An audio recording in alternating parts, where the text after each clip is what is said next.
And just so everyone's aware, we really don't have a set time for how long this is going to run, so we're going to try to knock out as much as we can. And I'm sure a lot of the questions might be, we'll find out that as we go on, we've already answered it in one way or another, so we'll see how that goes. Okay. Let's see.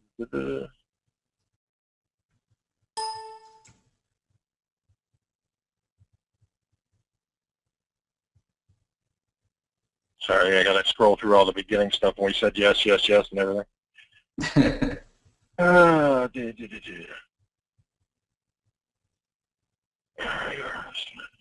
Okay, so one of the first questions here, would you make sure you are hosting on a different name server and IP address for SearchShaker sites versus the corporate site, or simply use the same host as available?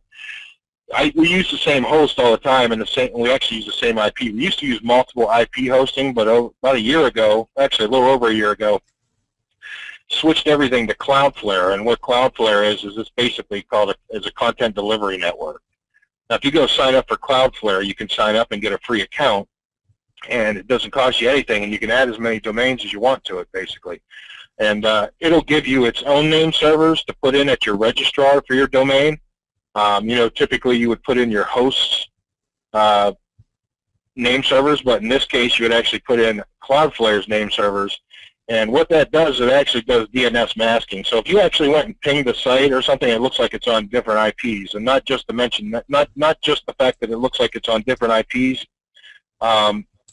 There's also millions of sites that are using the same name servers. So that's the way we got around all the multiple IP hosting and don't use it at all anymore. Have one IP address on every one of the servers and don't bother with any kind of multiple IP hosting anymore. The Cloudflare is actually really easy to set up. So once you sign up, you just add your domain. It basically walks you through all the steps.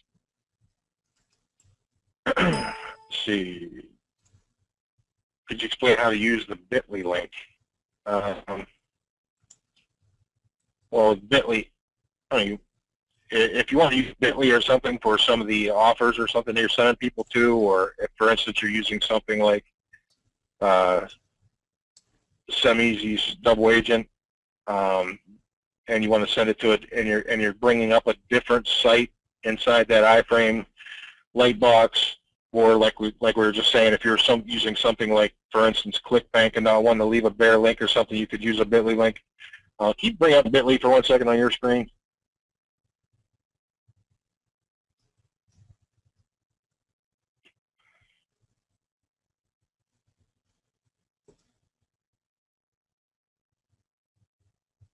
Okay. Now, if you wanted to, you just paste a link in there to shorten it, whatever it would be, google.com or anything, and you can just shorten it. Or you can sign up for an account and then a free account and just be able to look at the statistics. So now you got a shortened bit.ly link. Now you could use that on your site if you wanted to. A lot of times I'll do something like just make another 301 redirect. I don't know. Is there any plugins that you can think of that you used recently that worked really well for anything like that? That pretty links. Pretty links? Pretty URLs? Is that what it was? Or pretty links? I don't remember. Pretty links. Let me see. Pretty. The pretty links just does a redirect from your main domain, I think, right? From the domain you're on currently. Pretty link like, but that you would basically install it and wherever you wanted to send that traffic to, you know, you can just add a new link to google.com and change this to Google. And I think people do it like no follow and some other stuff, but I don't know. I mean, I don't use that much, but basically now you have this HTTP, you know, this will be off of your domain. But I think what people were saying with bit.ly was that's what you would use as the link that you put in like double agent. So it didn't see where the traffic was really coming from or something like that. If you were using double agent to show a main AdSense site instead of the SERPshaker site as the AdSense site. But I mean, I've done my SERPshaker sites as the AdSense sites. I don't do anything where I kind of display another site on top with better AdSense ads, I guess, is what they're trying to do. But um, I think that was, if I remember correctly, that was something that I saw on Facebook. Oh, okay. How would you go about ranking in a location /city that does not have multiple counties, cities, etc.? So just ranking for us one specific city. I'm guessing.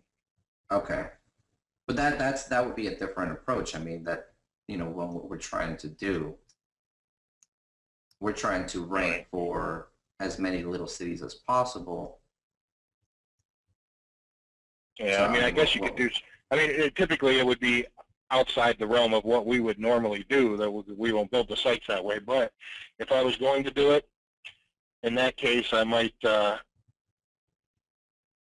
would have to think of different short codes to make with that city name, and probably have about 3 or 4 different short codes with that same city name in them and something else after them, and put those short codes in, and just kind of, you know, build probably about 4 or 5 different types of SERP shaker posts, as 4 or 5 different seed posts, and use those short codes in each one, and then I'd probably have, so that I would end up having about at least, you know, 20 different posts for the same city over and over again out of each one of those 4 or 5 posts, if that makes any sense. That's the only way I can think of that I would actually do that. I mean, I don't know, you got any idea how you would do it, Andres? Because that's not exactly something I would typically do. I want to say, you know, I had a company that I work with, a water damage restoration company, and I did something similar to what you said. I mean, I think they only had like 5 or 10 cities they wanted to target. So we took a lot of little keywords that you normally would not waste your time trying to target, because if you're working with a local company, you want to focus on the main ones. But we took, I think it ended up being a list of about 100 or so of those supporting keywords, you know, like sort of like, you know, fix bathtub leak, or, you know, just random little ones that, you know, they were somewhat related to the services he was related. So we took those 100 keywords, we took those 10 cities, ended up with about, you know, 1,000 different posts, and we put up a site with it, and, you know, it actually ended up bringing a good amount of traffic by doing it that way.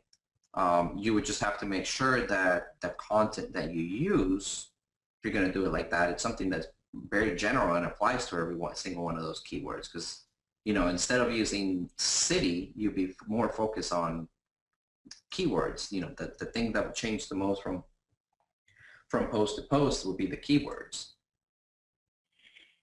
He actually had said after, he goes, Nevada is a desert with 3 cities, that's why. Basically just making a joke there. But one of the things that I believe it's Ganti, something he said right here is something that's definitely true. If you're doing something for, let's say, offline clients, and you're basically setting up things because you're driving traffic to those clients, what Ganti said is one who controls the access to these sites and the ownership to these sites will call the shots and make money. So I would not give control to the corporate sites. I want to control them, which is true, because somebody doesn't pay you or something later on, or that company decides to cancel, it makes better sense to drive the traffic to those people and have control over them, because then you can go to one of their competitors and basically change a few things and start driving traffic to them. So keeping control of those types of sites makes perfect sense in most cases. Right.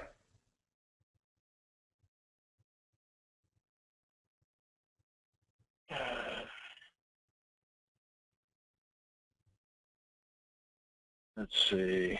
Hold on here. Need edit for dynamic shortcodes. Yeah, John, I know that. I'm gonna put that in there. Hey, what? Oh, edit. They were asking for edit for the dynamic shortcodes. What I was gonna add in there. Most of the time, I think we take it for granted because you're using a plugin like we do, the same copy. So we kind of take for granted. I mean, we do these sites and walk away from them typically don't ever come back to them and do much with them.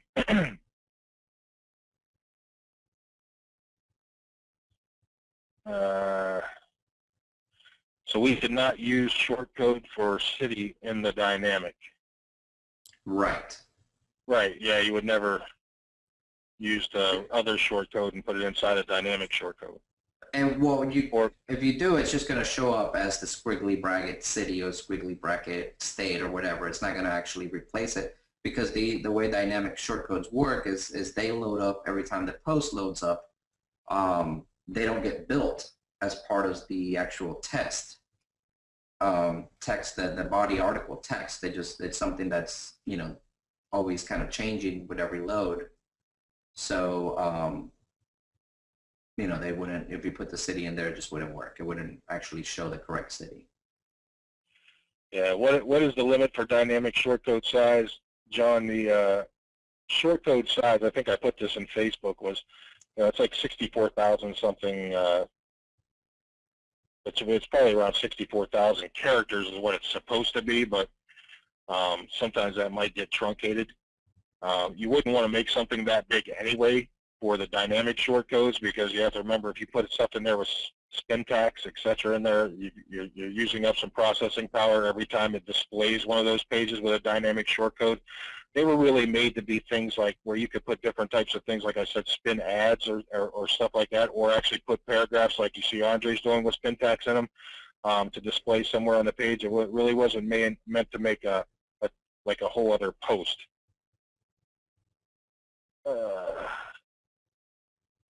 Let's see. Why would you get a page not found? I built 5 pages to test and only the first showed up.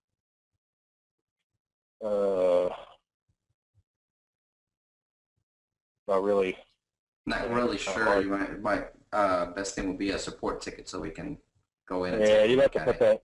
You have to put that in so that, yes, so you know, someone in support, one of us could look at it, because there could be numerous reasons why something like that could happen. That could be anything from the host to the WordPress install to some other plugin conflict, anything.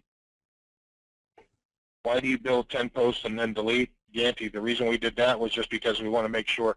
A lot of people were putting the posts, making a shaker post for the seed content, and what they were doing was they were building everything, sitting there waiting for the whole build process to get done with, and then find out they actually had problems, like little errors to correct, like you saw with Andre's. If you were watching where he had a couple errors, he wanted to go back and correct. So if you only build 10, then hit delete, you know, after you fix any of the issues, then go through and build the entire thing, you save yourself a bunch of time, a bunch of headache. Let's see.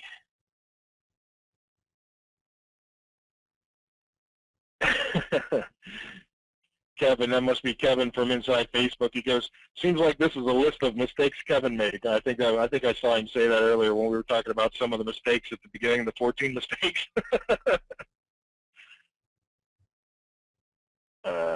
Which is the best host to run these sites? I have Beyond Host, Reseller Hosting, and Serverhead VIP Hosting. Any suggestions?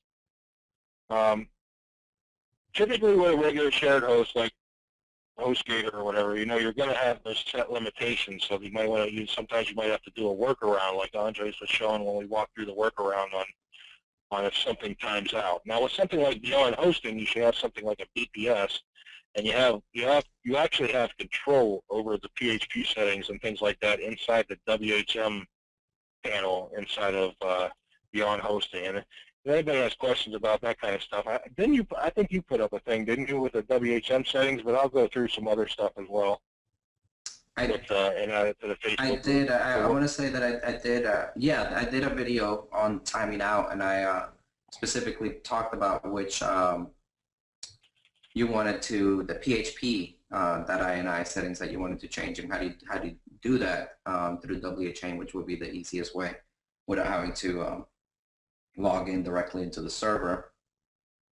And also, there's a few settings on WordPress that you might need to change if you also keep on timing out. That it's also in that video specifically.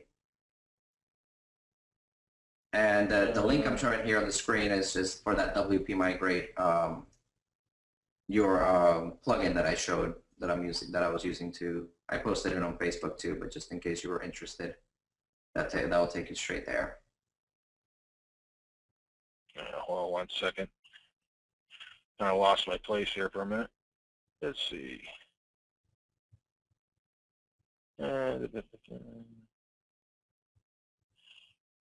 This is okay. I already did that. So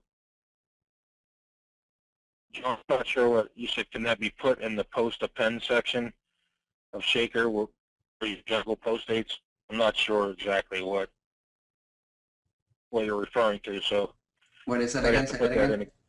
You said, can that be put in the post append section of Shaker where you juggle post dates? And I'm not sure what he's talking about. What can be put in there? It must have been something we talked about at that specific moment. Okay. Okay.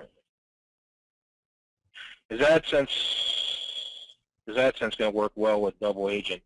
Well, the double agent, like I said before, double agent was core conversion at one time when I owned it, and then I sold it to SemEasy, and then SemEasy revamped it and everything, and made a totally different product out of it. But as far as that goes, when you're thinking about Lightbox iframe type technology, I had said that I was going to actually test some things with making traffic funnels, a bunch of different sites that were traffic funnels, and send them to one specific site that had AdSense on it, but I don't want to tell anybody else to do that. They can try that on their own, because obviously I think if Google actually went and did a visual on a site that was driving traffic, which I doubt they would since you're not running AdSense on that site specifically, but just in case they did, and then they saw you bringing the other site up in the iframe and stuff, then they might have a problem with that when it comes to AdSense. So for the most part, typically if those sites are getting traffic anyway that they're going to funnel to a main site, then they're pretty much going to get the traffic on those sites anyway, so you're probably going to get just about as many clicks either way you look at it. Let's see. Okay, during the baby steps, say you have a page ranking, have you seen where placing ClickBank ads on the pages kill the ranking of the page? Does this occur with other affiliate links like Amazon?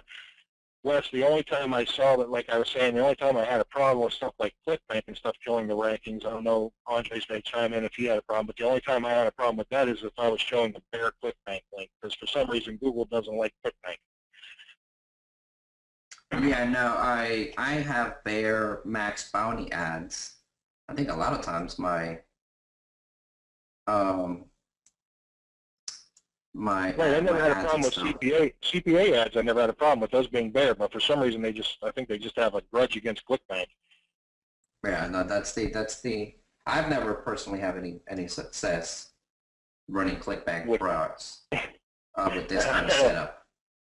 I have a lot of success with those either. Actually, some of the ones that I had a lot of success with in the past is actually things that you'll never find in the top 10, you know, or whatever that they show like on CB Engine and stuff. You actually have to dig deeper where you're looking for stuff that has like gravity of like 25. Those are actually, a lot of times you'll find some real products that actually have real sales pages that convert. I mean, I made some money off of stuff like Pregnancy Miracle and stuff like that before, but ClickBank, for the most part, used to be able to make a ton of sales off of ClickBank, and prior to like 2012, but for some reason lately, ClickBank for the most part doesn't seem to work really well unless like I said, unless you dig really deep. How great does the content on these Shaker sites need to be? Any tips on how to create the content? How long are the typical Shaker sites effective money earners? Well, I think we kind of showed how simple the content can be. I know sometimes you're doing a lot of stuff in total spin tax too, right, Andres? Yeah, I do. Like I said, I do both, just like I showed, and also fully spun. So you can do it both ways. Typically, I end up with around a 500 to 700 word article, and that's after doing like the closing paragraph and stuff. Content does not have to be great. I mean, like I said, we really don't want it to be, because we want to drive them to the click, or to click in one of the ads or something like that. the life of the site, I mean, that's kind of tough because it's just a lot of Google dancing that goes around at first. Um, I will tell you though that there is very possibility of getting some really good steady earners by doing our method. It's just you know, I've Yeah. had my share of them, which those are the ones that I flip. You know, I'm not going to flip a site that I've only had, you know, for 2, 3 months and know that it's going to die. You know, the ones that I flipped are, you know, have a year of earnings, um, a steady, you know, year of earnings, and you know that's what investors look for. But you know, and then I've also had my other sites that, you know, maybe lasted 2, 3 months before they died out. But you definitely, you know, the way I look at it is, okay, I spent $10 on a domain. Um, how, you know, however much your time is worth actually building it out, and maybe factor in the hosting. And for every single site that I've put out, I've always made that and more. So you're not losing money on, you know, and if you do have one that's a complete dud, you know, the other ones that you have that more than made up for that, you know, just kind of covers your bases there. So you're always going to be, you know, looking to make sure that you're always in the positive ROI. And, you know, with our setup, you know, I'm always in the, you know, positive ROI. Right. This is going to be a mouthful. Do you have a clone of a national site that is just a skeleton site for people that are having problems building out on a shared host? Patrick, that's like, actually, it's pretty impossible for us to give like a skeleton of one that's already a national site because you have to build the posts and everything. So you wouldn't be able to do anything really with a skeleton that I can think of. Right, right. Is it true we can buy AdSense accounts from Fiverr? That I would not know. I never tried to buy an AdSense account. I never tried to buy one on Fiverr either. So That's one of the ones of mine that got banned. So I think one or two of mine that got banned were oh, actually, you did buy them? yes, you do. You can buy them. They're already fully set up. And as soon as you generate money with them, you know, you'll get the postcard verification thing. Um, but yeah, I got those banned. I mean, I got like a check or two out of it, I think, before it got banned. But I mean, the way they set them up, something. When I did that, the guy kept on bombarding me with, you know, wanting to sell me tips and doing all this sort of stuff. Or it was actually kind of crazy too. He would offer me things like, you know, I've got an AdSense account with $600 in it.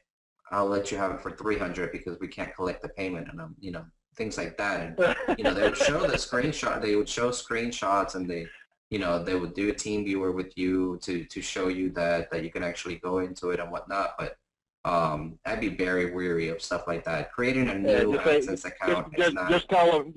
Just tell them. I'm glad you live in a country where you don't go to jail. But yeah, creating a new one is really not that hard. All you really have to do is just make sure you go through a VPS or a proxy, so you're covering your tracks as far as where you're logging in from, and continue to log in through that VPS or proxy. And also just Yeah, change the spelling, like I said. and if you go through a proxy, just make sure you clear out all your cookies and everything in the browser. Right, and that's why I say I prefer the VPS route, because that way, I mean, you don't have to worry about it. And don't accidentally forget. Mm-hmm. I want to bring traffic to my site and then take them to a landing page. That way I can track. I use CPV Lab for tracking my CPA sales, which, Yancy, I have CPV Lab as well. Yeah, I mean, all you'd have to do is actually use the CPV Lab link for wherever you're sending them to off your Shaker site. So for the link that you're going to send them off your site with, just use the CPV Lab one, and then CPV Lab will take care of the redirecting and everything to where it has to go, and then tracking the pixel that fires on the conversions and everything else.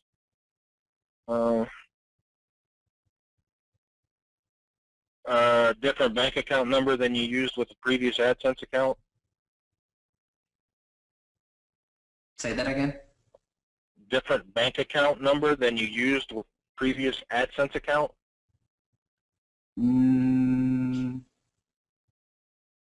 I would say so. Do you Because remember I if you did think or not? I did do one with the same exact bank account, and that one got banned, but I can't say it was because of that. But for just being safe, the past two that I've done, I have created a new bank account, and I've used something, something simple like PNC Bank or whatever, just something that I can get a direct deposit number from, because that's how AdSense does it, is its deposit. So that way you can cover, and then the bank account is free. Um, so yeah, I would recommend doing a different bank account, just setting up like one of those, like PNC or one of those simple little banks that don't charge you anything. Yeah. Ann here said she had a warning. I think I saw this pop up, and this is when we were talking about AdSense. She had gotten a warning about having AdSense on an Amazon site, and I wasn't aware of that.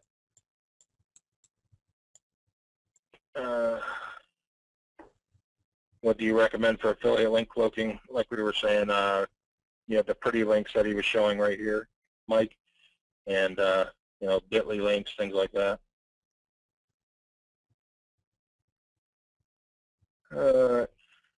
Is Pi? Oh wait a minute. PyWiki, he's got here. PyWiki. You're talking about which is like Google Analytics. Can you please point to how to install on a domain and track, please? Thank you. There's actually a bunch of documentation on PyWiki's site. They actually have a step-by-step installation anyway. You can download it, and I don't know if Fantastico doesn't have it in there, does it? No, I don't think so. no, I don't have Fantastico on most of my cPanel accounts. That's why I'm not sure. no. You I do everything manual. You download it straight from pywik.com, pywik.org. I forget what the domain name is. Yeah, but you just it gives you a tracking code that you put in your site. No, so you download it. From here. You download it from here, install it into your, through FileZilla or whatever, the folders, and then it goes through an actual installation, just like WordPress, that the guided installation. And then, like you said, just like analytics, it gives you every site you can add it on there. It'll give you a code that you would add at the footer, or anywhere you would put the tracking code. Most themes come with an option, or you can just add it straight into the footer, that PHP, or just there's a plugin to add tracking codes, anyway. But then it would start tracking whenever it gets traffic and stuff. Yeah, and then Vicky made an AdSense account while she was in the webinar. Made a new one. Let's see. How do you qualify a site as working? I know you try different things, but what does a winning site niche feel like? Gets traffic. That's all I'm looking for, that it gets traffic. I mean, because I know if it gets traffic, I can make money out of it. If it doesn't get traffic, then I'm not going to, it's not going to do anything. It doesn't matter what kind of offer I put on it, how pretty it looks, or how well designed it is. If there's zero traffic, then there's zero money. So that's the main thing that I look for is, I want to be, with each site, I want it to get at least 100 visits a day or so. My good sites get between 100 to 300 visits a day.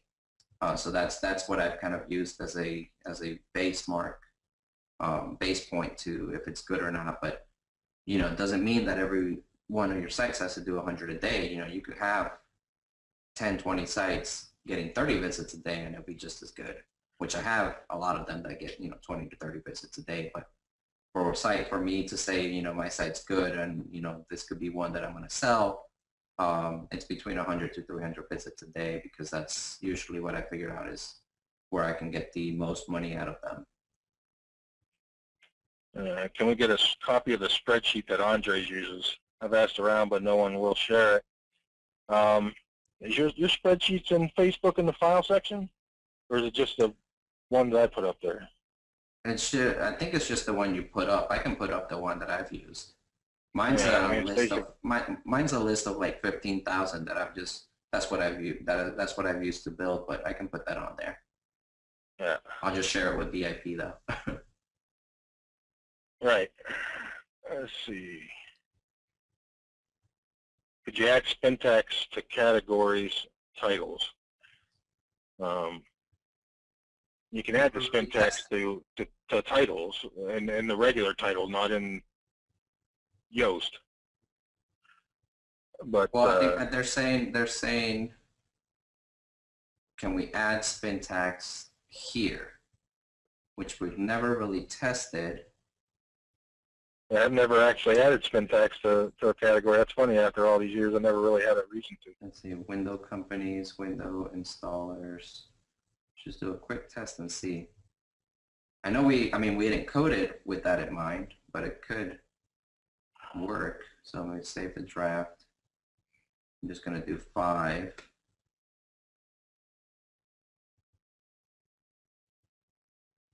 And that's what I mean with don't be afraid to test. And no, we see right away that it doesn't. Yeah, I didn't think it did. I was just thinking about how it was processed, and I was like, I don't think so. But the main thing with spin tags is I know Don liked the titles to be spun and obviously the content to be spun. The way I set up my sites, I like it to be the categories, just one category for each state. So I wouldn't have a reason to, but no, I mean, anytime you have a question like that, don't be afraid to test it out. Because if you submit something to the support ticket, by the time we get back to you, you would have known the answer, and don't be afraid to test it out. You're not going to break anything. I mean, I just did 5 posts. I'm not going to go in here and hit delete built pages and posts because it would delete all my 1,000-something posts. So I'm just going to delete these 5 specific ones, and that's why I like working in short little batches when I'm testing things out. And I can just move these to the trash. Then the main thing is just make sure you empty that trash out. Yeah. Delete trash. Okay. So no, we just proved that no, it doesn't. Yeah. Once you have thousands of pages built, is there an easy way to modifying all pages, like adding a header without rebuilding everything? Yeah. Right now, that's what the shaker would do, right? Yeah, that's what I was saying. Right now, the way that we would do that is with the prepend and append, but it would only be at the beginning and the end. Right. So let's say like I've got a banner or something that I want to add. I don't have to change the date. I can just let me see. Hopefully, I got some kind of other image that I can use.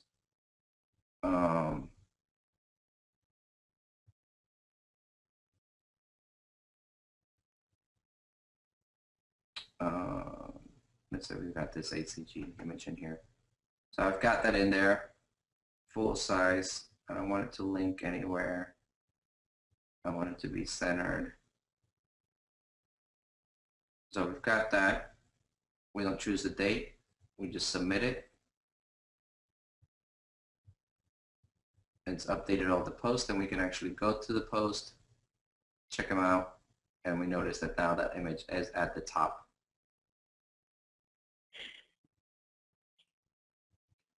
And there's also, if you're familiar with search and replace, either through SQL, through PHPMyAdmin type setup, you can do search and replace and change things out. So let's say I wanted to get rid of this image, then I would do a search and replace for that specific code and just delete it.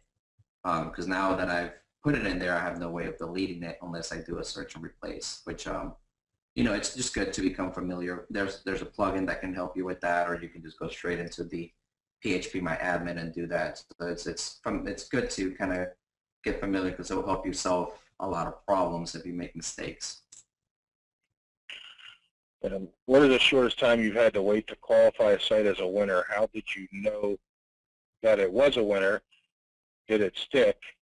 Did you do anything extra to make rankings stick? And when you flip sites, do you do anything extra to keep rankings, or do you do extra things to the site to build value? I don't know. Let's start that off at the beginning. What's the shortest time you can think of that site was a winner? I can usually tell if something's going to do good or not, honestly, within a week or two. Because if I'm not getting, but it also depends on how fast it gets indexed. And we use, we use crazy indexer to speed up the indexing process. We don't, well, I don't throw every single URL into an indexer. I'll do like 100, just to kind of basically, I want these search engines to, like Google, to be aware that there's something there and they need to come visit. I know people that do, I know we work with some people that will do the full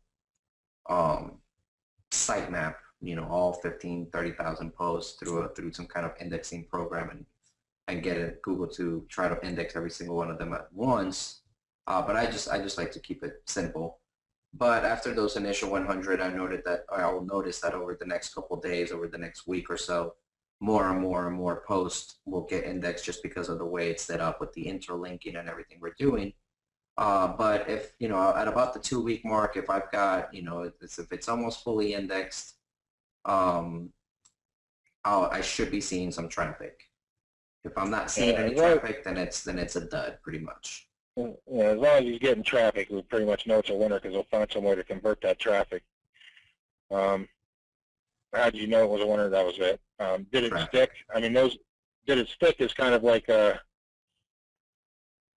obviously some of them stick for a very long time, and then some of them are short time. So it's hit or miss, and I would say if you make it to the 6-month mark, you should be pretty safe, because the ones that I've had die around the 1st or 2nd month. I would say, just kind of going off of my head here.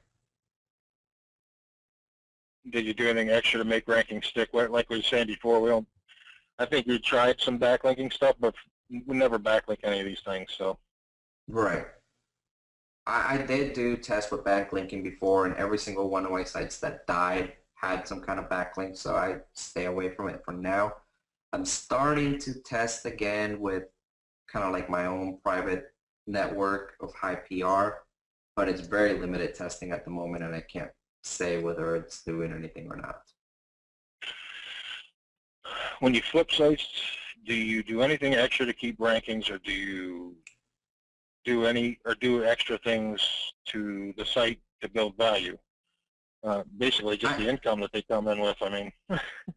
Right, I have not. I have not. I mean, I do keep in touch with the new owners in case they have any issues as far as, if they want to make any changes or anything. I give them tips on what they can do to increase earnings, because my sites are not the best looking sites. At least the ones that I flipped recently, because they're my older sites. They were just built to get traffic, make money. I wasn't really concerned with doing A/B split tests to see what's gonna convert better than the other. So there are room where they can improve that, and I tell them that, but nothing that I specifically do. So how do you pick your domain names and choose the main keyword? I think we kind of went over that, but I don't go for exact match as much anymore. You can. It doesn't hurt anything, because of the way that if you build the post, like I told you, where you're not just hitting one keyword over and over again, you're going to be okay with that.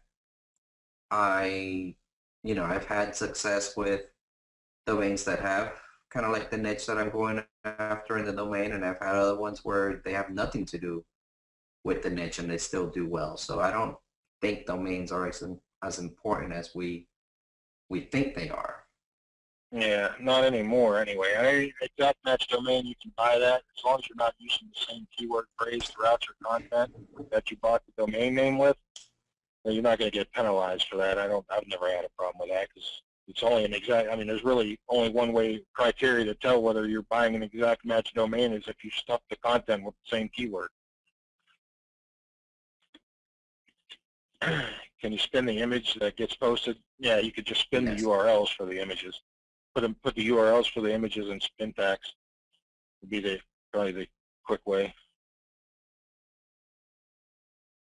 Can you put the map code in? Can you put the map code in chat box, please? We'll actually stick it in a text file and stick it in the Facebook file section.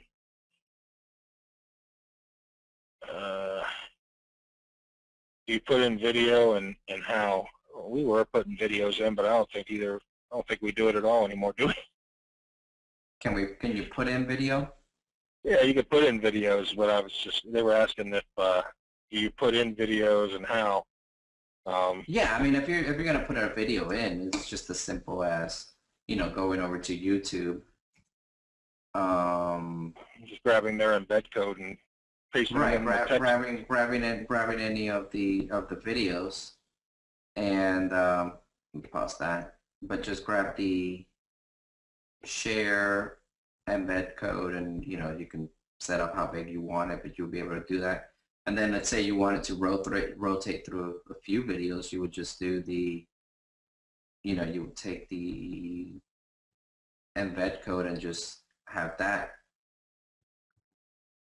And spun. Right. So let's say we wanted to add it like at the bottom here. If you wanted to, you could put them in Spintax and a dynamic shortcode too. Right, and that would make it to where every time the page is loaded, it has a different video. So either way, you would just throw it anywhere in the content, and that would just show that basic video. But let's say you had multiple of these, you'd be able to do the same exact thing, and pretending that these are all different videos. So then it would spin 3 different ones there, and or dynamic, like Don said. And basically what that would do is it would just show a different video every time it loads, or at least go through those 3 or 4 however many video IDs or video embed codes you put in there.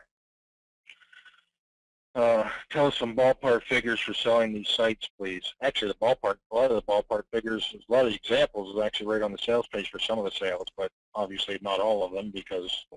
Well, I mean, they're all over the place, but the way you can expect to get between 10 to 20 times what they make monthly. For a long time, I was just getting 10 because that's usually what you will get through Flippa. And you might not even, the first couple of times I didn't get 10. In Flippa, you have to build up your profile, your reputation. But once you've sold a few, you're able to ask for higher prices because they trust you more. They know what to expect from you, kind of thing.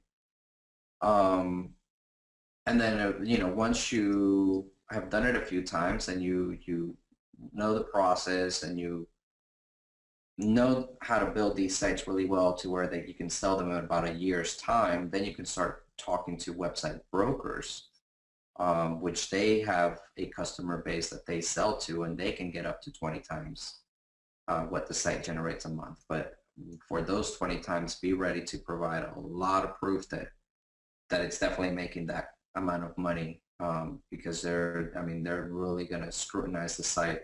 And it just kind of shows you that the kind of sites that we are building, they're good sites, because I've passed all the tests with my sites, and it's been a lot. They look at everything, and you do need Google Analytics on it, at least for a few months, and it does need a full year of data.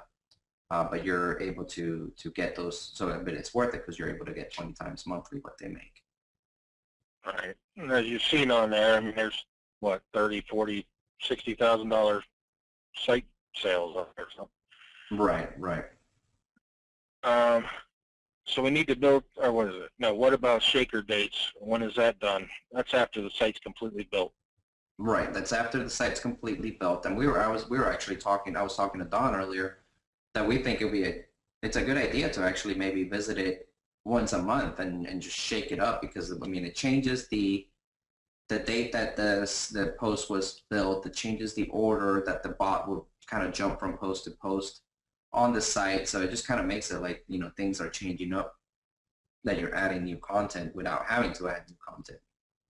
Right. So we need to build sites with thousands and thousands of pages so they rank.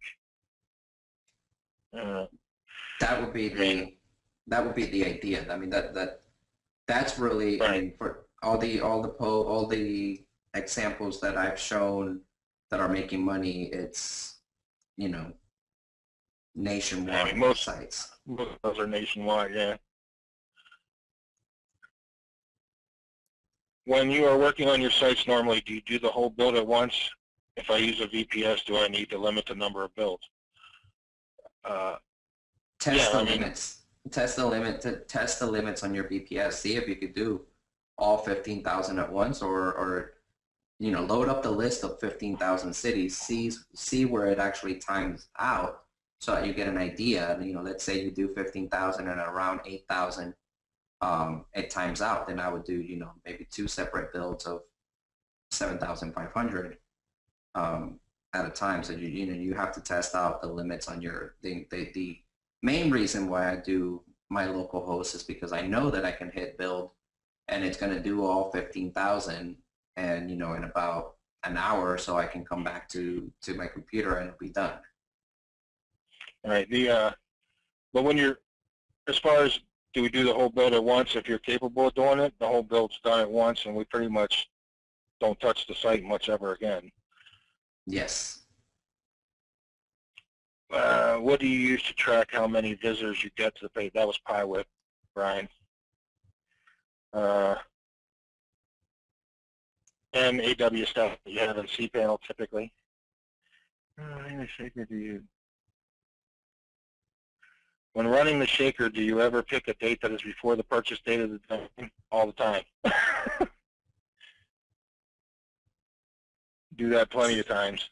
What was that again? I'm sorry, I missed it. No, they're asking if we ever run the shaker date with a prior date than what the domain when the domain was bought.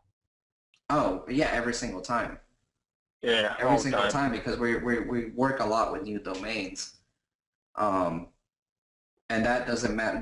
The main thing, I remember somebody mentioning that I want to say that it wouldn't look right if the domain was purchased at a certain date and the content was before that.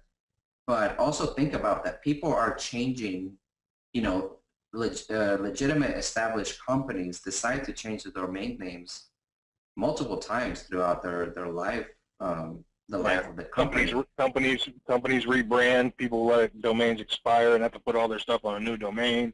Right. So they're bringing content from that old site over to the new one, and Google has no way of knowing if that's what you did or not. So they're not going to penalize you for that. They don't worry about that.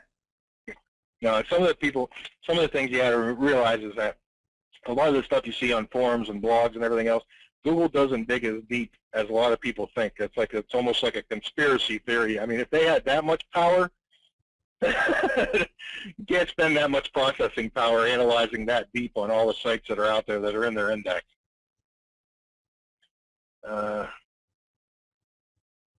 Let's see. How do you manage the ads? You talk about Ad Manager. Is it a different plugin, or does the SERPshaker? The SERPshaker does it. The Ad Manager that's in SERPshaker is pretty primitive because that's that's the only thing we really need.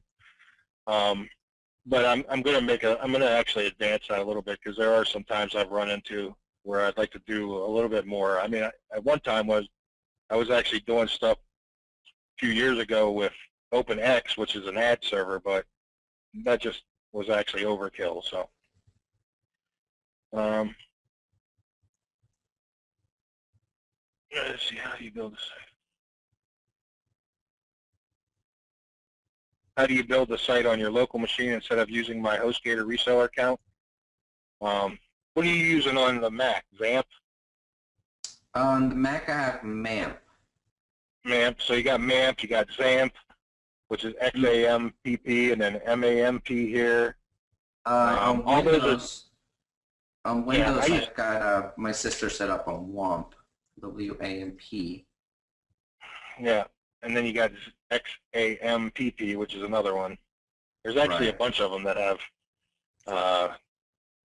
that are just installable. And if there's enough interest, I can do a tutorial video on setting up. Well, it may not be needed if we actually go ahead and do the application. So we'll wait till after this weekend before after I run some tests, because technically it'll be in a container at that point. Okay.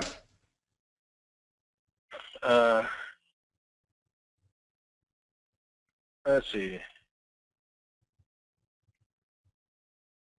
Nice procedure to transfer huge sites. What about doing a backup? How do you back up such large sites? Um, I'm not sure about Andre's. I mean, Ganti, on some of the servers that we have, I actually have it all back up to S3 anyway through the WHM panel. I have that backup running, and it backs up to S3 the entire server. So I'm not sure if Andre's is backing much up anyway. Are you?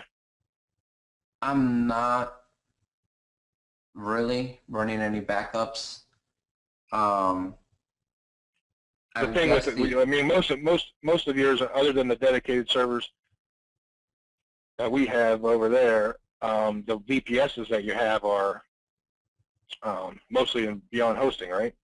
right, and so they have their own So backup service running. yeah, they actually they have images, I believe, of them if you have to have it restored, but they only do it about once a week or something. And then, I mean, you can back up your stuff easily through cPanel. Yeah, if you By want to run just it back saving, up there. right, by just you go to cPanel backup. I don't have my password in to log in, but yeah, you can back up your cPanel stuff through there. I mean, all you really need to back up is your database, because that's what would make the site come back. Or I know that Backup Buddy is okay at backing up. It's just not very good at restoring the site, but you can have a backup of your database that way maybe. Yeah. All right. WP Migrate actually would be a good option too, now that I think about it, because you can download just the The database. It gives backup. you the option to do an export file. So you can get that export file, and then if you ever need to restore it, you'd have that there that you can upload again through. You can upload it through WP Migrate or to through WP Migrate, but you can upload it to PHPMyAdmin, or if you're like on HostGator, you can just ask support to import that database for you. Only thing with HostGator is their wait time on support has gone incredibly high now. After they got sold, their everything there has went downhill. Yeah. Let's see. So when you're building out these sites, how long on average does it take for the pages to index? I mean, they index pretty quickly. I mean, like Andres was saying, he throws the stuff in the crazy indexer thing that I made, but the typically even on their own. Yeah, even if you don't, and it's a brand new domain that you just bought and put content on right away, I'd say within 2 weeks you would get some indexing action, probably before that. It'd probably be fully indexed within that time typically. And probably within the first week you're going to see thousands anyway. So, core conversion, does it work with SerpShaker? To be honest, I've been using the DA plugin after I sold core conversion. So, but core conversion probably still works. The only problem with core conversion was it has a double scroll bar. So, if you have a DA plugin, you're better off to use it. I think it still works. I think I got it on some alt sites. Yeah. Let's see. Time frame for update the plugin to do 15,000 posts.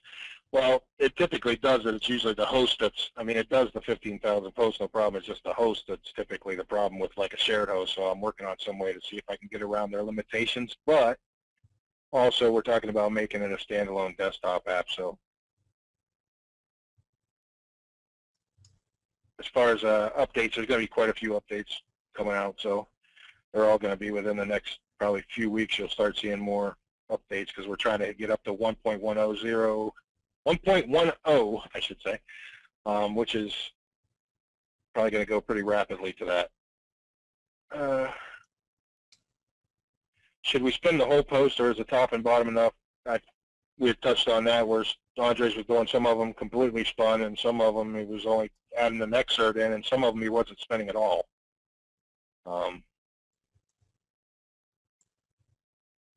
Yeah, I mean, it's like I have no definite answer for that because I've done it all. And They've all worked in one way or another. It just depends on how you want to approach it. And in certain niches, spinning has worked better than just doing static tests or, the static basic text. So it's just something that play with, test it around, see what results you get. Could this be used to build a list? Would you put an opt-in form on site? You can definitely use it to build a list. You were doing that. I remember that. Yeah, yeah. You can definitely do it to build a bunch of different niche lists. Actually, you can do pretty well at it. So yeah. And the way Don did it is he would use the double agent plugin and he would use these sites and he would use the sites to kind of drive traffic to that specific landing page. All right. So basically, the sites themselves would not have the opt-in box. It would be the landing page. Right. So I only had one point of conversion to worry about as far as the opt-in went, and I was just showing that same point of conversion on all the shaker sites. What is the ClickBank? What is the ClickBank model? Find product, build site, point to sales page. Yeah, the ClickBank model, like we were saying, is kind of like, I say dig deep and look for the things that have like 25, 50 gravity, things like that, that actually might actually be real products. The problem with a lot of the ClickBank stuff is, and I don't do a lot with ClickBank anymore, neither does Andres, and the thing with ClickBank is a lot of it's to make money online, and typically for these sites, you don't get a lot of make money online stuff unless you're targeting specific product names that people are looking for. Like, you can do things like launch hacking and stuff like that for big products that are coming out and rank well and do stuff with that. I have done that in the past.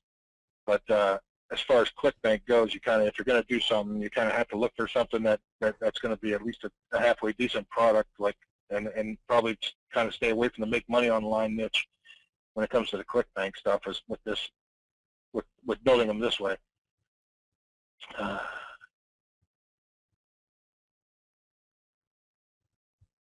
Any tips, if necessary, for the pigeon poop change? The pigeon stuff that they were changing, that had to do a lot with local search, but I think a lot of it has to also do with the Google Places. Yeah, a lot of people are talking about those. A lot of the pigeon stuff that I've seen talks about the how it's interacting with the places, not really just organic type websites. Yeah, I think they had something to do with, they were trying to do some certain local searches, but it's not affecting this. I mean, seriously, they would have to, for the way that some of this local search is done, the way that SearchShaker works, I mean, they would seriously have to do one heck of a revamp to actually stop this type of ranking.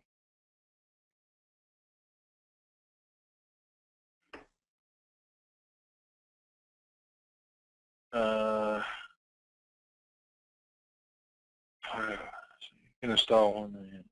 Okay, Pilot, so you can install on one domain and can add tracking other sites' domains just using the one Pilot install. Yeah, that's exactly what it is. It's basically like we're running your own Google Analytics. I mean, it gives you the code and then you just paste it into your blog. Probably the best place to put it would be to actually go to Appearances, Edit, and then go to the footer of your theme and paste it right in there if your theme doesn't have a place to add. I don't know what the heck they call it. Add, some of the themes will have a place where you can add extra footer code or CSS stuff. Yeah, or tracking code. But I typically put it in the footer just because I want to make sure the footer file of the theme, just because I want to make sure it loads last. Just because. See, like, for example, even with this Genesis theme, we don't need a plugin to add the tracking code. You go to Appearance, you go to Editor, just look right here on the right-hand side for that footer, that PHP, and you basically just put in the tracking code right before this last body tag. So you put the tracking code here, and then you would update the file. Let's see.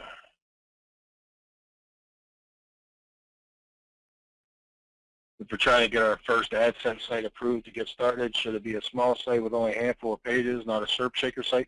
I don't know. My AdSense account is so old, I don't remember. Do they normally ask you for the website now? The first one, you do need to get approved, but I haven't had any issues both getting approved with a SERP shaker site set up or just a basic website. I mean, before SERP shaker, I used to work a lot with local businesses, and if I had like a local business site that I wasn't using, I would put, I think I used one of those to put AdSense on there, and that's the one that got approved. Once you get approved once, then you can put whatever kind of site you want on there. Yeah. And for affiliate sites and CPA sites, it is better to build national sites or sites based on individual states. I've done it both ways. But for the most part, I think, Audrey, you typically always build national, right? I always build national. The only time we've limited is when we've had like specific requests. I know we work with one specific lead one that only wanted us, you know, they only wanted leads from these states, so we only did those states. There's another person that I'm talking to now that bought one of my sites, and they're like, you know, we only want leads from, you know, the southern area. Can you do that? So, you know, I would only do those specific states, but for the most part, I try to go national. I mean, just you like to kind of get the best chance to get traffic. Right. Now, a lead gen company, like some of those lead places they're selling leads directly to, they might have a problem with it and just want only certain cities, and they can scrub the stuff. But if you're selling it to another company, an actual regular business, like let's say when he was talking, you're talking about home improvement. If there's an actual contractor, a big contractor or something that you're selling a site to, most of these guys have contacts. So why they wouldn't subcontract the leads that they don't handle out to other companies, I have no idea. So that's a thing to always bring up to them. Why wouldn't you do that? You can put extra money in your pocket. Mm-hmm. Do we need multiple hosting accounts with different IPs if we want to build multiple websites in the same niches so Google ranks all of them and can't trace all the sites back to one person? That's exactly what I was talking about with the cloud player. So you don't have to. Yeah. I mean, I have a bunch, I would say like 2 or 3 different shared hosting accounts because I would keep them on reseller hosting before, but I mean, now we've gone fully dedicated, and you know, the bulk of my sites are all on just on a dedicated host, and we haven't had any issues ranking multiple sites. Actually, on Beyond Hosting, they were buying IPs back, and I had all these multiple IPs on my VPSs and stuff, and I sold all of them back to Beyond Hosting.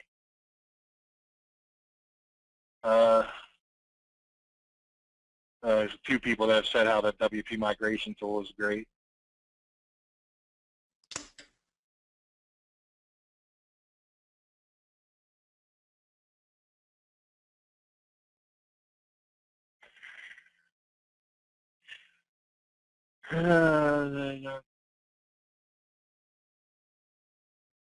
This morning, I guess some easy had something going on. They were talking about putting the affiliate site directly over the main website, which is, you know, if I had any thoughts on that as far as getting a 100% click-through, etc.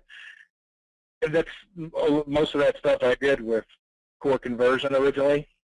But it's kind of funny because it just depends on the niche. I mean, you really have to test it. And sometimes it seems like, and you'll find this as well, that sometimes when they click off the page that they're on and go to the site, your conversion's actually higher.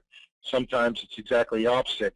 Really, it matters how well that site actually sells it. I mean, how well that product actually sells itself. Because if it's a product that doesn't convert very well, it doesn't matter if we stick links all over the Shaker site or if you show them in a DA plugin or whatever. You'll find some offers just don't convert. And the thing is, you got to remember, you're not your target audience. So when you look at a landing page, a lot of times it looks like, wow, that looks really cool. And then the ugliest landing page that you pick, or the ugliest product, the product with the ugliest landing page and sales page is the one that actually converts well. It's funny. I can't figure it out. And you know, to be, I think I've actually had better success having like a banner ad on the site, sending them to the offer, than displaying it straight through um, double agent. Reason being is that, you know, I'm applying a local twist to things that they're normally, you know, they're looking for it locally, but here I am, you know, displaying this page where they can buy it online on through double agent. So there's a bit of a disconnect there. Whereas if I show them the site and I, you know, make some kind of thing where, you know, it lets them know that, you know, you can also buy it online. And if you want to buy it online, this is where you should buy it because of a certain offer, discount, whatever is going on. Then they, you know, they've made the decision to go visit the page, and I didn't force them to specifically go to that offer. Right, and But definitely that's the test thing. it both ways. Yeah, that's the thing. There's no definitive answer. You can never have a definitive answer for that. It always has to be tested with the offer. I mean, like some offers are going to convert better showing them in an iframe like that. Some are can convert better with people clicking off the page. It's just the way it is. I mean, I wish there was definitive answers for certain things, but there isn't.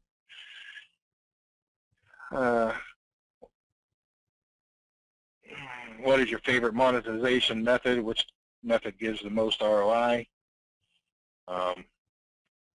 Really, it's kind of a cross between all the different. I mean, there's multiple streams there, so. Yeah, I mean, I like them all monetization method? because you don't have all your eggs in one basket. I mean, definitely Yeah. leads.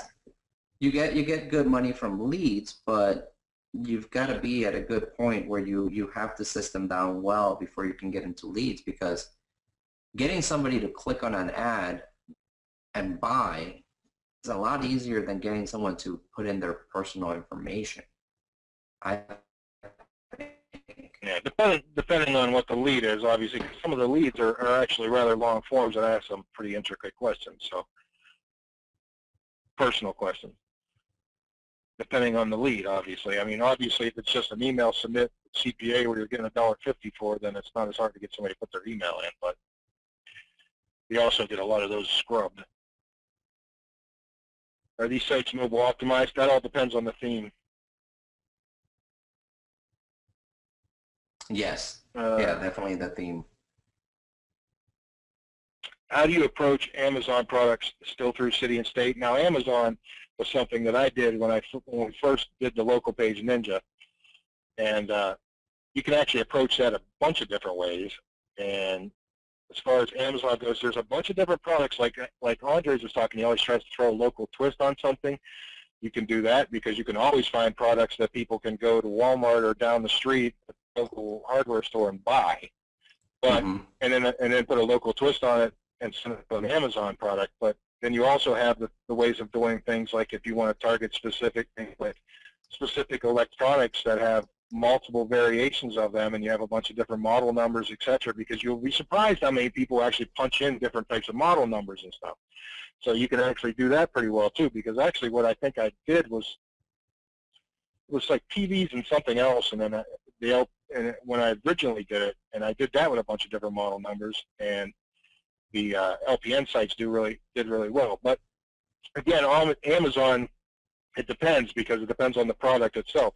Now, if you can get something where because a lot of times you're getting 4 to 8% off an Amazon product. So if you've got something that's really high end, that 4 to 8% is actually a really nice chunk of change. Where selling a couple of those a month is great for the site. Then actually, I would target those products. I mean, I saw a lot of people when LPN was originally brought out targeting things on Amazon like DVDs and stuff. That'd be the last thing I would ever think of targeting, because there would be no money in it. Right. Right. Let's see. What is the difference between dedicated hosting, reseller hosting, and VPS hosting? Well, that kind of depends on the hosting company. Kind of depends on the hosting company, but reseller hosting is typically still a shared hosting. It's where you're sharing the server with a bunch of different people. A VPS is actually where you're sharing a server with, it could be multiple people as well, but the difference with a VPS is you have the servers basically partitioned off. So if they say you get 2 gigabytes of RAM, this much CPU, this much hard drive space, you always have that available, and sometimes it's burstable. And you also have control over changing some of the settings like the PHP timeouts, etc. Where with reseller hosting, you're typically not going to have any control over that. Dedicated hosting is where you're going to actually have a physical server in a data center somewhere, and that server is all yours to use. And see, these sites, you can run them after they're built. They will run just fine on a shared hosting account. I mean, anytime I sell my sites, right, once they're built, anytime I sell my sites, I go ahead and purchase 6 months of the baby gator, and that's what I throw the site on, so that when it comes time to sell it, I can just give them the hosting account information, don't have to transfer anything, and they can decide if they want to keep it there or not. And they do fine on that baby hosting account for that one specific site. But this is once they're built. When building them, that's the problem when you run into host limitations. So if you do it my way, you can build them locally and then throw them in shared hosting and be just fine. Or you can have a dedicated, you can have a BPS just specifically for building and then host them somewhere else. Whatever you want to do. Hey, Wes. Let's see. Wes also asked if you think of any more tips and tricks. I'm trying to think. Because we talked about so much stuff over the past like 3.5 hours. Can you think of anything that would also help? It's pretty much the last question in there. And Wes laughing. You guys have done great. Hey, thanks, Wes. Appreciate it. I hope everybody's getting everything they can out of this. I'm hoping that we get everybody going, because there's no doubt in our minds that everybody can make money at this.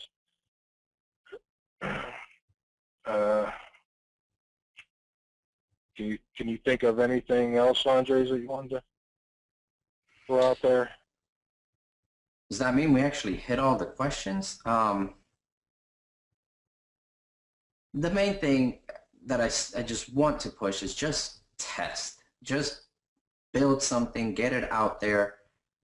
Don't worry about what niche you pick. Just get something out there and start seeing if it gets traffic or not. You'll learn with each build. You'll start tweaking little things here and there with each build.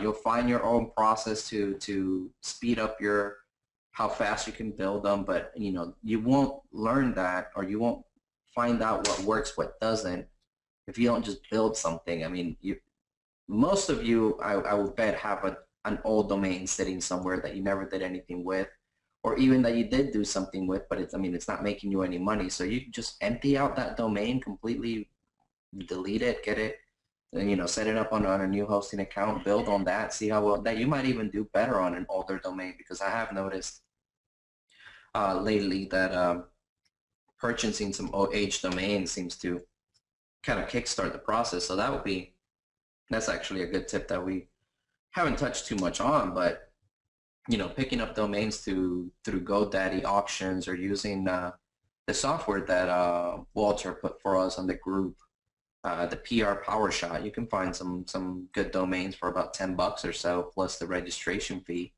But if it has age, it might kickstart the process. But if you've got one sitting in your hosting account in your registrar account, GoDaddy, Namecheap, whatever, and it's just sitting there not doing anything, use that to test. And it doesn't matter if it has the keywords in the domain or not. Just test it out, see what happens. You never know. All right. And KP, you'd asked, we're almost through most of these here, but you'd asked, he was asking us stuff about like SERPShaker, Double Agent, Index Assault and stuff, which I'm familiar with those. Obviously, SERPShaker I'm familiar with. But I'm familiar with both of those, obviously, like we were talking about. And what order do you use them? Basically, you would build the SERPShaker site first and index it out, and you could do something with Double Agent afterwards. It's also, he also asked, unlike most methods, you don't need to spend hundreds of dollars per month on backlinking services and article writing, etc. Exactly. You don't have to do any. We don't do any. I mean, the only expense you have is the domain name, however much you value your time. or if you have some kind of, outsourcer building it, doing the actual building for you, and then the hosting. But once the site's out, there's nothing you need to do to it, and it will continue making money. Now, and if it's a dud, then you can rebuild if you want, or just move on to the next one. Just keep it going. These are very low maintenance sites. Um, that for the most part will generate a decent amount of money, and the idea is to get to a point where you have a sizable network where you can, month to month what you're going to get, money wise, because of the number of sites you have. Right. Well, like KP's saying, it's so little time and money to test that taking massive action quickly is the key, and you're exactly right.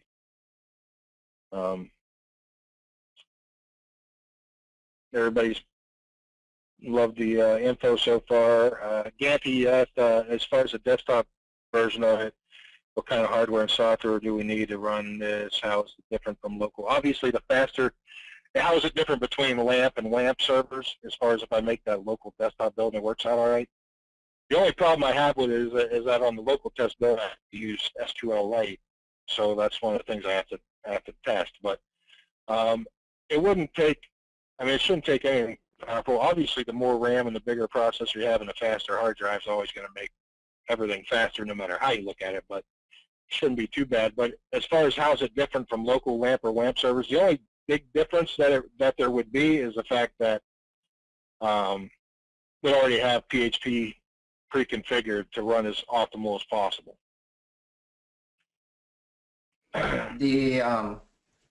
No, didn't see it. The one thing I've noticed, oh, go ahead. No, the one thing I have noticed is that if you do have the option of running off of a solid state drive and an SSD, that's going to speed up the site build. I mean, I can do, 15,000 posts in about an hour, I believe, fully spun, a lot faster if I don't use any spinning. So, I mean, if you have the option of running off a solid state drive, you can do that. If not, the build time just goes a little bit higher, but you won't time out as long as you got your settings set up correctly. Vera Lynn said she didn't see any question from Matt Cutts.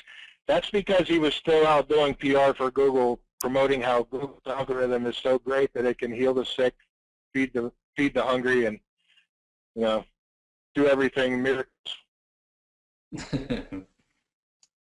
It's still, either way you look at it, that's the problem. A lot of people are so scared of the algorithm of Google and Google itself. The problem is it's just a program. When you think of it, you take it down to its basic concepts, or basic take it down to what to its complete basics. It's just a program, so it always has flaws. Never will be perfect. Let's see.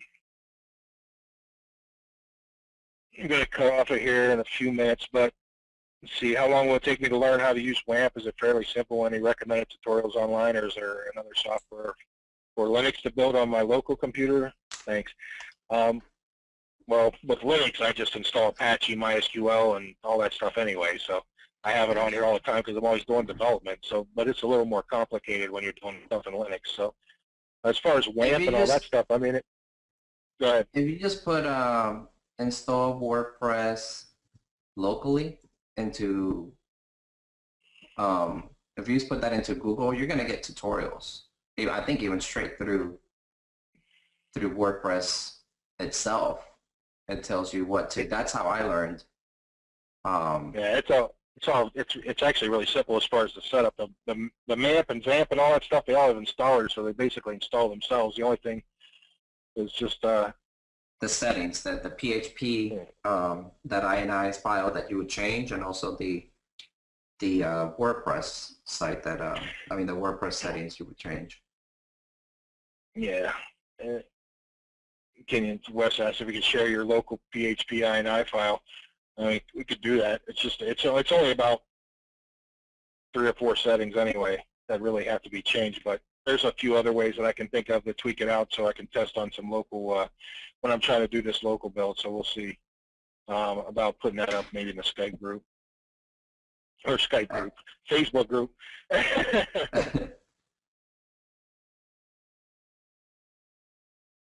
Okay, I was gonna see if I can pull up my PHP INI settings. It's just the max limits that you try to. Yeah, I don't. max execution, you can put to like 0, and that'll turn it completely off. I don't remember where map. Oh, here we go. Hides them, but these resource limits is what you're changing. Max execution time, max input time, memory limit. You know, like Don said, you could And put these at. You said at 0. yeah, you And could actually put you could put the max execution time. You can actually set it at 0, and that'll disable it in PHP, so there's no max execution time. If okay. you're running a So PHP command from the command line, it never times out. That's basically telling it to run pretty much like it would if you were running from a command line. and then memory Yeah, limit would be. Bob, I see what you're saying there. He was talking about some of the things that you can change as far as you're probably talking, yeah, WP config. You're talking about changes there, but on a shared hosting environment, if they limit it, like you can, it will actually not follow all those directives. Oh, I see. I see. Yeah, because you can define that, you can actually set INI settings at runtime in PHP, and if it was on if you're running a local host site like this, a local build, you wouldn't have to put it in the PHP INI. You'd have to you could put it in the WP config. But it doesn't matter. If you're doing a local build, you're better off putting it in the PHP INI anyway, or if you're doing on a dedicated or a VPS. So should we learn to build locally, or will new SS version be a fix for that? I would say give me a few days so I can take a look at it. I know I'm going to try to get it past, but the problem is, even when I get around the problem with shared hosting, if we do it as the standard plugin and we're not talking about doing it like the desktop part, if I'm just talking about the plugin itself, even if I get around that, you're still limited by the shared hosting resources. So no matter what, the build's going to be slower because of everybody and their brothers on those servers, because they oversell the servers at shared hosting companies. So.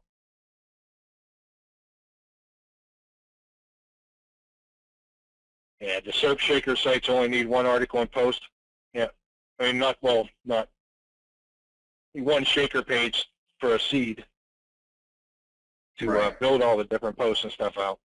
That's how I do it, anyways. And then I mean that's how Yeah, we've been doing it. yeah.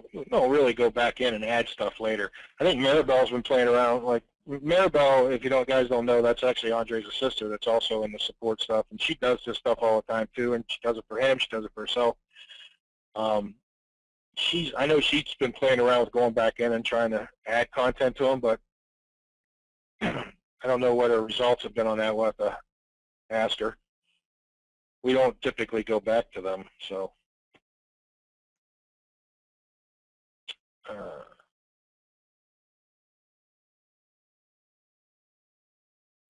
Yeah, after ranking, you can pretty up the theme and basically hide all the Shaker pages, right? Exactly. Well, after you build the site, yeah, I mean you can do whatever you want to the theme and stuff and fix it. The only thing is with the Shaker right now, LPN you could actually totally deactivate when it was done. But the thing is now, if you're using any of those dynamic shortcodes, or you're using some of the other things in there, as far as like, well, dynamic shortcodes would be the one big one. I'm trying to think of anything else. But if you use any of those, then when you disable Surf Shaker, you're going to disable those abilities. And is Spin Rewriter the better spinner? That's the only thing. The only thing we use anymore. I know I played around with Word AI because it has the same features, but I mean, I'm just so used to using Spin Rewriter that I couldn't get it to. It was slightly different than Spin Rewriter. It still gave good quality stuff, but it was just different than what I was used to, so I went back to Spin Rewriter. But I think Word AI and Spin Rewriter are the only two that actually do decent spins. Yeah.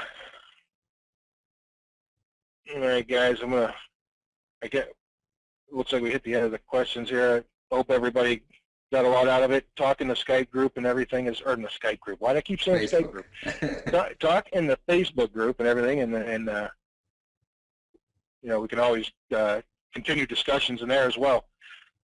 We're going to wrap this up. I'm going to try to edit this video and get it to everybody as soon as possible, but you know, it'll probably be at least a day because I imagine this thing is going to be huge. So Yeah, probably going to try to break it up a little bit. 4 hours. Yeah. So other than that, guys, we'll see you all in the Facebook room. I didn't say Skype that time. Later, guys. All right, later. Peace Hey, out. Ganty, you have a recorder if I need a backup. That's good because you never know. So I might come calling. All right. Thanks a lot, guys. Bye-bye.